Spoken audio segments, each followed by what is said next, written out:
Okay, so, hey, Nick, this is Matt. Nick in Oregon. It says here that you're going to ask us the question, why don't you believe? Yes. Yeah, we actually had a whole call about that earlier and answered because there's not sufficient evidence to warrant belief. So I don't know if you were listening. But there is sufficient evidence, though, so I'm not really understanding. Okay. Well, then what evidence is sufficient to justify belief? And what is it that we're supposed to be believing in? A God. Which God? Yeah. Well, let's just say a vague deistic God for now, and then we can move into a... Well, why would I... Yeah.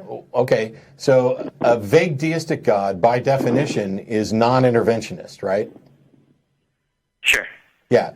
So if this God doesn't intervene with reality at all, then there's no manifestation, and you can't have any evidence for whether or not this God exists. That's true. This being could be necessary. It could be... it could be necessary. Then it doesn't fit the definition of a deistic God.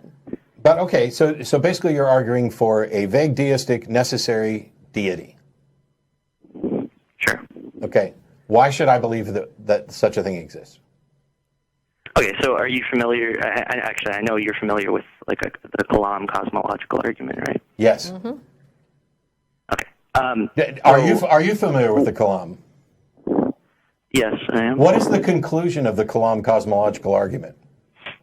Right, so that's probably what I was expecting you to say. So I agree that it doesn't directly say God exists, but what it would say what is the conclusion? The universe had a cause. Yeah, so the Kalam Cosmological argument doesn't get you to, therefore there's a God. It just says the universe has a cause for this. So but what I would say is that what it does say is that there's something that transcends the universe that's timeless. No, it doesn't. No, it doesn't. No, it doesn't. None of those terms exist in the Kalam.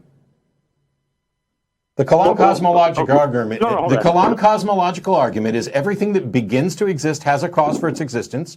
The universe began to exist. Therefore, the universe has a cause. But that's fine. Therefore, the universe has a cause for its existence. The Kalam doesn't say anything about whether or not that cause is an agent, whether it's timeless, whether it's a part of the universe, whether it's separate from the universe.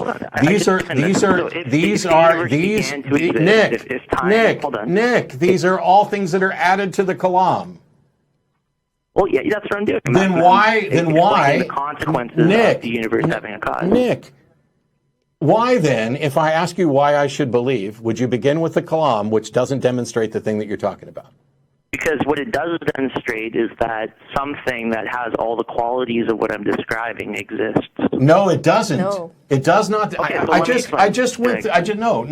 I just went through this. The Kalam is irrelevant to this. And first of all, the Kalam cosmological argument isn't necessarily sound. I'm not saying I accept it. Okay, well, let's debate. So do you want me to explain to you why the conclusion gives evidence for the existence of God, or do you want to challenge one of the soundness of the present? So first of all, the conclusion cannot give evidence for a God. That is something you are adding to the conclusion, because the conclusion is the conclusion. Can you let me finish my sentence? The conclusion is, therefore, the universe has a cause. The Kalam tells us nothing about the nature of the cause. In order to talk about the nature of what the cause of the universe is, you have to add things that aren't part of the Kalam. If you want to begin with, Nick, for Christ's sake, shut up. If you want to begin, I'll let you talk for a little bit. I would like to explain why that. And now I'm not going to let you talk at all. You don't have to come in here and say that you let us talk. If you want to begin with, hey, there really has to be some causal explanation for the universe. You don't need the Kalam for that. You could just say, my beginning premise for my argument is there must be some causal explanation for the universe. And I would say, okay, let's go from there. How did you determine that this cause is necessarily timeless and blah, blah, blah, blah, blah? But even if you could demonstrate those things, agency is not something that is derived directly from that. The only reason that William and Craig or anyone else starts with the Kalam and moves on to a God is to exploit intuitions in people, is to exploit a fallacy of, what sort of thing could possibly be an explanation? I can't think of anything other than the gods that have been proposed. Therefore, that's the explanation. And that is fallacious. And I only took your call right then because it said you were going to ask us the thing we'd already answered. But don't you love it when people call and they don't understand the argument they're proposing? I mean, by the way, side note, an argument isn't evidence. Right. It's just an argument.